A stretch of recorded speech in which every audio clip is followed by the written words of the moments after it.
Perkenalkan, nama saya Wirawati Tinambunan dengan NIM 20030566016.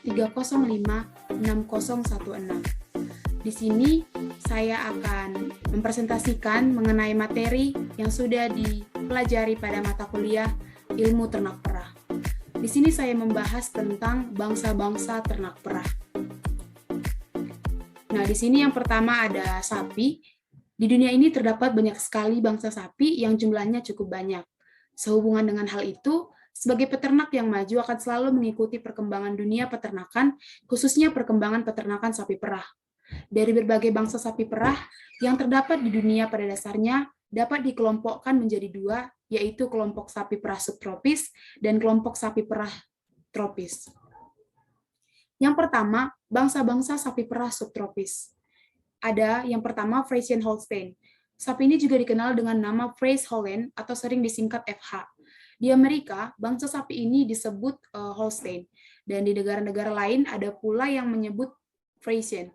Tetapi di Indonesia, sapi ini populer dengan sebutan FH. Sapi FH menduduki populasi terbesar, bahkan hampir di seluruh dunia, baik di negara-negara subtropis maupun tropis. Next, sapi Friesian Holstein berasal dari Belanda. Kemudian sifat-sifatnya yaitu pada dahinya terdapat hitam putih berbentuk segitiga, kemudian warna belang hitam putih, dada, perut bawah, kaki dan ekor berwarna putih, tanduk kecil, pendek, dan menjurus ke depan. Dan sifat-sifat umumnya yaitu yang pertama tenang dan jinak sehingga mudah ditangani, yang kedua tidak tahan panas, namun mudah beradaptasi, yang ketiga lambat menjadi dewasa, yang keempat, produksi susu sekitar 4.500 sampai 5.500 liter per satu masa laktasi. Yang keenam, berat badan. Jantan mencapai 1.000 kg dan betina 650 kg. Yang kedua ada sapi Jersey. Bangsa sapi ini bertubuh kecil, atau bahkan yang terkecil di antara bangsa sapi perah yang ada. Akan tetapi bentuk tubuhnya sebagai sapi penghasil susu adalah sangat ideal.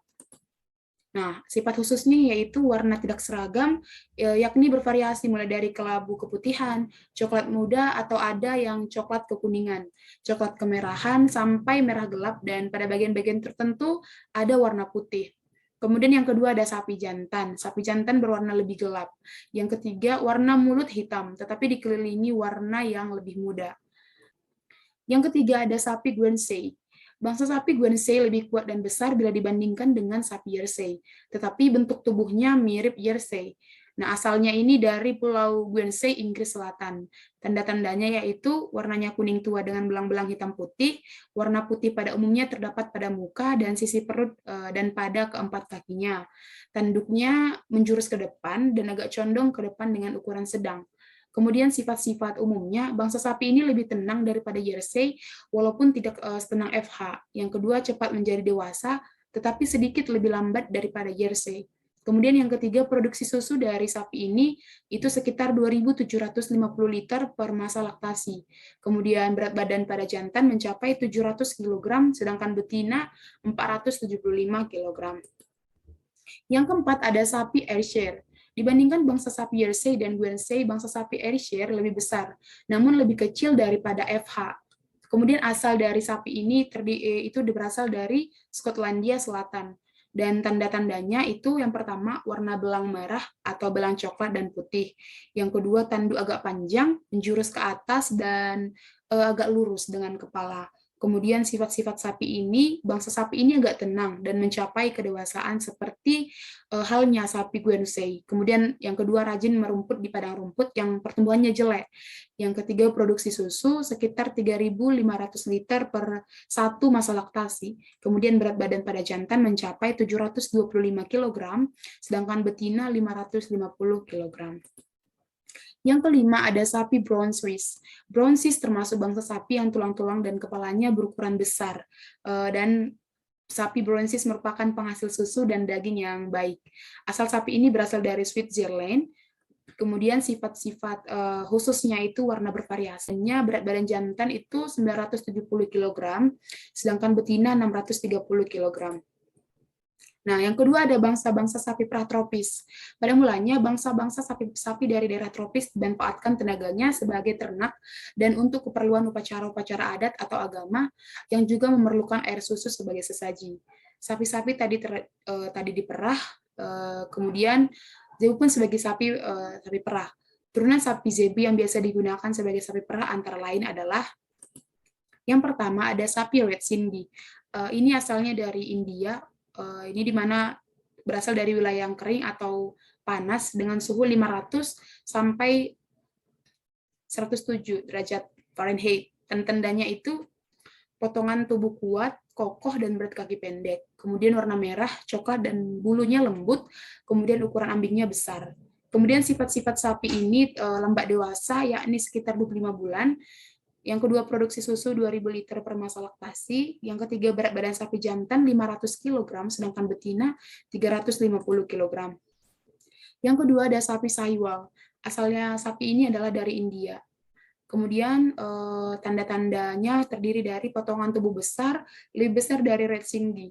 Yang kedua warna coklat kemerahan, yang ketiga bulu halus, ambing besar bergantung. Kemudian sifat sapi ini umumnya yaitu proses kedewasaan cepat yakni 20 sampai 25 bulan, lebih cepat dari sapi Red Sindhi. Yang kedua, produksi rata-rata per masa laktasi 2.500 sampai 3.000 liter. Yang ketiga ada sapi peranakan Friesholland atau PFH. Asal dari sapi ini yaitu hasil persilangan antara sapi asli Indonesia versus sapi Jawa atau Madura dengan FH. Hasil persilangan ini populer dengan sebutan sapi Grati. Sapi PFH ini banyak diternakkan di Jawa Timur, terutama di daerah Grati. Kemudian tanda-tanda sapi ini menyerupai FH, produksi lebih relatif rendah dan dari FH dan badannya pun lebih kecil. Kemudian kita masuk ke dalam ternak perah selanjutnya yaitu kerbau perah. Kerbau merupakan ternak ruminansia yang penting sesudah sapi di daerah tropis karena menghasilkan tenaga tank, susu dan daging. Di samping cara pemeliharaan lebih sederhana daripada sapi. Kerbau terdapat di daerah tropis dan subtropis antara garis 30 derajat lintang utara dan garis 30 derajat lintang selatan yaitu di Asia, Afrika, termasuk Mesir, Tunisia, Eropa, termasuk Yunani, Italia, Hongaria, Romania, Bulgaria, Yugoslavia, Albania, Azerbaijan, Amerika Latin termasuk ke dalam Trinidad, Brasilia, Peru, Ekuador, dan Australia bagian utara. Domestikasi kerbau di India dimulai 5.000 tahun yang lalu di lembah Sungai Indus dan di Cina kira-kira 1.000 tahun kemudian. Kerbau yang telah dijinakkan termasuk anggota subfamily Bovines di dalam genus Bubalus yang dibagi dalam 4 subgenus yaitu yang pertama ada Bubalus cover atau kerbau Afrika, yang kedua Bubalus bubalis atau kerbau Asia, yang ketiga Bubalus mendorensis atau kerbau Mindora, yang keempat Bubalus depressiocornis atau kerbau mini Sulawesi yang disebut dengan Anoa. Bangsa-bangsa kerbau ini berasal dari kerbau liar atau Bubalus ami, asam yang terdapat di bagian timur laut India dan Cina Selatan. Kerbau yang terdapat sekarang dapat dibagi menjadi 2 tipe, yaitu kerbau sungai atau river buffalo dan kerbau rawa atau swamp buffalo. Kerbau sungai atau tipe perah didapatkan di tanah-tanah kering terutama di India, misalnya Murrain, Surti, Neliatoravi, Mesana, Nagpuri, Jafarabadi, dan lain-lain. Kerbau sungai mempunyai jumlah kromosom 50 atau sapi memiliki kromosom 60. Kerbau sungai terdapat juga di Mesir dan Eropa. Warna kulit umumnya hitam atau kelabu kehitam-hitaman termasuk sedikit melingkar, tanduk sedikit melingkar, atau tergantung lurus. Kerbau Mediterania atau Yunani dan Italia termasuk tipe sungai berbentuk gemuk dan pendek dan dapat berproduksi susu tinggi. Next. Nah, ini adalah jenis-jenis dari ternak perah kerbau. Yang pertama ada kerbau murah, yang kedua ada kerbau nili dan rafi, yang ketiga ada kerbau kundi, yang keempat ada kerbau surti atau surati. Nah, kita lanjut ke bagian ternak perah pada kambing perah. Bangsa-bangsa kambing perah. Di beberapa negara, termasuk negara-negara tropis, walaupun banyak jenis kambing, tetapi masih sedikit sekali perhatian terhadap seleksi atau breeding dalam usaha memperoleh satu performance yang baik. Kambing perah biasanya beradaptasi dengan 3 kondisi umum sebagai berikut. Yang pertama, daerah-daerah di mana banyak ditemukan lahan-lahan marginal. Yang kedua, daerah pinggiran kota di mana ternak ini dipelihara sebagai penghasil susu untuk konsumsi keluarga. Dan yang ketiga, usaha ternak di kambing perah komersil yang didirikan untuk memenuhi permintaan khusus akan air susu kambing atau hasil olahannya. Breed kambing perah yang dominan di Amerika Serikat adalah kambing Alpine, Nubian, Sainin, dan Toggenburg. Rataan produksi susunya adalah 2.200 pound per tahun dengan kadar lemak 3,5 sampai 4%. Beberapa breed kambing mampu menghasilkan hingga 4.500 pound air susu per tahun atau menghasilkan air susu dengan kadar lemak sampai 7%. Kambing betina dewasa atau doe biasanya dikawinkan pertama kali pada umur sekitar 10 bulan. Ketika bobot badannya mencapai 85-90 pound. Laktasi biasanya berlangsung selama 7-10 bulan. Produksi susu naik terus hingga bulan ketiga, dan kemudian berkurang pada bulan keempat hingga seterusnya. Fasilitas yang diperlukan untuk pemberian pakan, pemerahan, dan perlindungan relatif sama dengan kebutuhan sapi perah. Hanya saja, karena sifatnya agak liar, maka pemeliharaan ternak kambing memerlukan pagar yang tinggi dan kuat. Kebutuhan pakan kambing ini mirip dengan yang dibutuhkan sapi perah, kecuali ketika bawa kambing cenderung menghindari bagian tangkai dari hijauan. Nah, ini adalah jenis-jenis kambing perah. Ini kambing perah subtropis. Yang pertama ada Anglo-Nubian, yang kedua Toggenburg, yang ketiga itu. Nah, ini bisa kita lihat sama-sama dalam layar. Selanjutnya, ini bangsa-bangsa kambing perah tropis. Yang pertama ada Etawa atau Jamnapari, yang kedua ada Damaskus, yang ketiga ada Bital, yang keempat ada Barbari. Itulah bagian-bagian dari ternak perah dan jenis-jenis dari ternak perah, bagian kambing. Kita lanjut ke dalam jenis-jenis ternak perah pada domba. Domba di dunia ini terdapat sekitar 320 bangsa, dengan 116 diantaranya merupakan domba yang dapat diperah. Ternak domba dapat dibedakan berdasarkan kegunaannya, meliputi tipe dual, purpose, domba triple purpose, dan bangsa domba perah atau dairy sheep. Yang pertama ada domba Awasi. Domba Awasi berasal dari Israel. Penyebaran ternak ini selain di Israel sampai ke Lebanon dan Yordania atau Asia Barat Daya. Sebenarnya domba ini termasuk domba ekor gemuk, namun setelah mengalami persilangan terus-menerus dan terjadi evolusi, terjadi pengurangan ekor gemuknya dan meningkatkan produksi susu. Bangsa domba Israel Improved Awasi dapat memproduksi susu sampai 1.000 sampai 1.200 kg per tahun.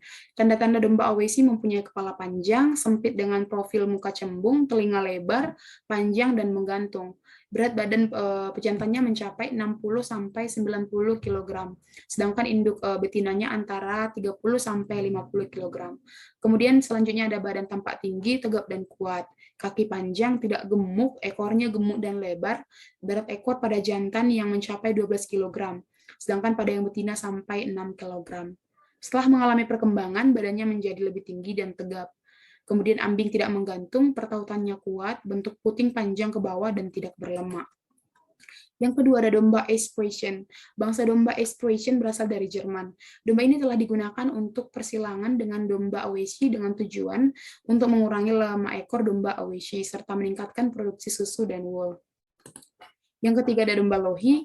Domba Lohi berasal dari Pakistan dan telah tersebar sampai di India dan Pakistan. Kemudian ciri-ciri dari domba Lohi berwarna putih, coklat, dan hitam. Telinga panjang dan menggantung, sedangkan ekornya tipis. Domba ini termasuk domba yang subur. Nah, baiklah,